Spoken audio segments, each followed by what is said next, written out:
All right, Shepherd Elliott, it is your time. Fantastic. We've got a big chicken. Well, it's actually not that big. It's just it's a chicken, and you're going to take him apart and show us how to make the most out of it, because that's the whole thing. The is technical using... term for it's scrimping and splurging. Scrimping and splurging, that's Yes. right. So Okay. I'm going to explain, first of all, how you can get the most out of a chicken. You go into a supermarket and you can buy chicken breasts separately, or you can buy a whole chicken and they cost about the same amount of money. And by getting a whole chicken, you can probably get 2 or maybe even 3 dishes out of it. So what you do to debone chicken is there's a piece of gristle that runs down the middle. Yeah. If you get a small paring knife like this is fine as long as it's sharp. Yeah. And you cut down both sides of that piece of gristle. Okay. And then all you got to do is just follow the ribs that run down through the chicken. Okay, sharp knife I can see would absolutely be imperative. Yeah. And this is, $5. Yep. So they're fairly. Right. You don't need a big expensive knife, but if you just cut down and you open the chicken up like that, yeah. and you turn the chicken around. On this side, you've got the wishbone that comes down here. So the knife just follows the wishbone down, and you open it right down to the bottom. So there's nothing there to stop you until you get to that bone that runs down from the carcass into the wing, and then. Once you get down here, there's a little knuckle that attaches the chicken and the wing. You just cut through that knuckle, it just sort of comes away. If you pull the chicken apart, it'll pretty much just pop out. So you have it in just there. There's another one on that side. Yep. So you pull that one, and then you got it straight through there. What you do to one side, you do to the other. So you just open the chicken right out, and you've got all the pieces. You turn it back around, and you've got another knuckle that attaches the leg.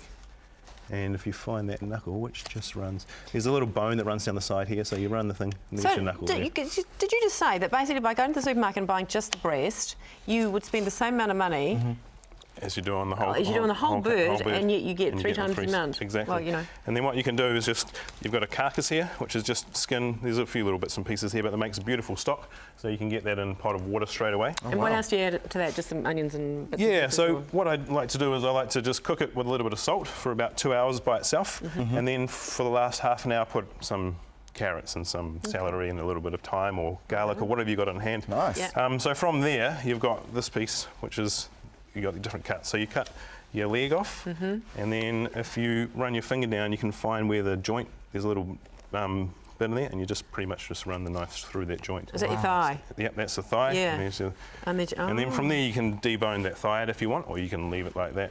And then the same thing, you've got the wing, so you just pretty much cut around the wing. What do you reckon the best or the easiest cut of part of the chicken to cook with? What do you like? I really like the thigh and the drumstick. I'm putting the drumstick on a barbecue. Yeah. But you can put, say you can get all these pieces together, so you got all that, and you can put that into a tray, a little bit of lemon, some olives, olive oil, some capers, a little bit of parsley. Just chuck that in the oven, and there you go, you've got a dish. Serve it with some rice. Then you've got the chicken breast, you can take the loin, and that's also a very nice cut. Yeah. So that you can This serve. is interesting, because I see all these individually at the supermarket now. You kind of see where they come from. And then you've got the skin, which you can leave on and cook the skin, but you can also just take it straight off like that. And then you've got a nice... That's your breast. Chicken breast. We're going to use it. Chicken breast shortly. That's right. And then these are all the bits. If you can use those individually and make a meal out of those, or you can put them in your stock. They also add lots of flavour. Yeah, I was going to say, make a meal out of those. You have to be a very small person. Not a lot of meat on there. This is a very small chicken, obviously. This is like the smallest chicken you So get. what size would he be? Like an 11 or something? This is a 14. Oh, it's a 14. Whoa. Okay. Yeah, so you can go up to 20, but I quite like the smaller chickens. They tend to have more flavour, and also organic chicken has a lot more flavour as well. So by buying a whole chicken, you can and then buy a more expensive chicken. Okay, yay. So there you go. You've got those bits. We take those. Bring on the breast. Yep. Famous last words, Marto. You knew what I meant, didn't you? All right. So what we have here. Okay. So this is a chicken breast that I've filleted and then flattened with a mallet. So you put a piece of tinfoil, Glad wrap down, put it in, another piece of Glad wrap, and then just bash it. So it's nice and flat. And what that means is it cooks evenly when you're cooking in the pan. It's got a little bit of cheese. Any sort of cheese is fine. This is a bit of cheddar, but you can use mozzarella. You could use some Swiss cheese. Something that melts is really nice. And then you got the prosciutto. So you got a little bit of prosciutto, which is a more expensive item, but because you're only using a small amount of it, and it's all about the flavour, you can just get a small amount and then goes a long way. Nice. Exactly. Cool. So, to crumb or penne the chicken, you put first into a little bit of flour. And the trick is just use one hand. It gets really messy, and you have one hand that's nice and clean. Free. You've currently got 2 hands that are not flash, so I won't be using that for anything else. But then just here is it's just egg. Egg that's been whisked up, and you get a nice coating of egg from there. And then goes into breadcrumbs. These breadcrumbs that I've got at the moment are called panko. Yeah. They're a Japanese style breadcrumb, and they make very, very nice coloured.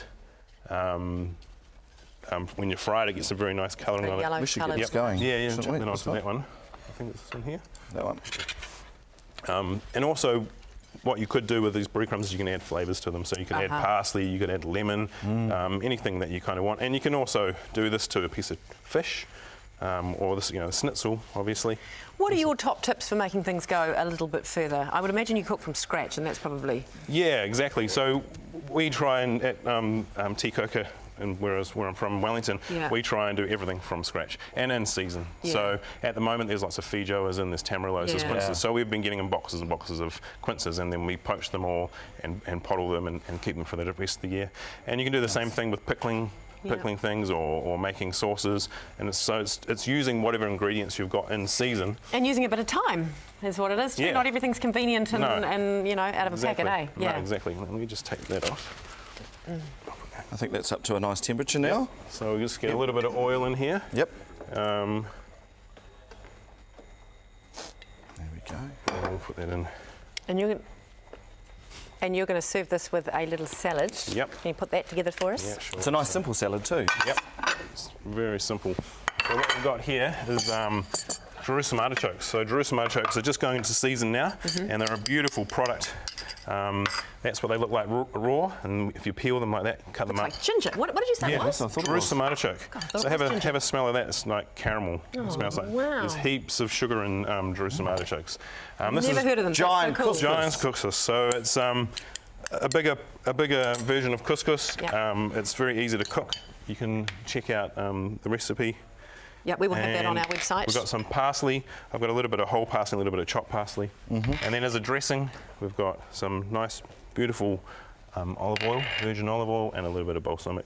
Guess the other thing I was just going to say when it comes to cooking with meat is learning to cook with cheaper cuts as opposed to the more expensive, because sometimes you don't know what to do That's with right. it, but it's learning. It's I don't know, going into Captain Google and finding some recipes. Exactly. Like one good one is beef brisket rather than getting a beef fillet. Okay. And it comes out just really as good nice. as if you know what to do. So this is an avocado mayonnaise, which is a great way of using avocado, especially when they start going out of season like now. Nice. Literally what? Avocados and a little bit of mayonnaise mixed together? It's actually making an avocado, like making a mayonnaise. So you get avocados, you add a little bit of lemon juice to it and a little bit of olive oil. Yum. That one's still cooking away, but how long do we keep it in there? Just keep an eye on it? Yeah, amazing. Frying pan until you get to this colour on both sides, and then into the oven for about 10 minutes. Oh, can you finish it off in the oven? Yep, finish it off oven. And then, so we take this, put a little bit on there, and then just a little bit of this.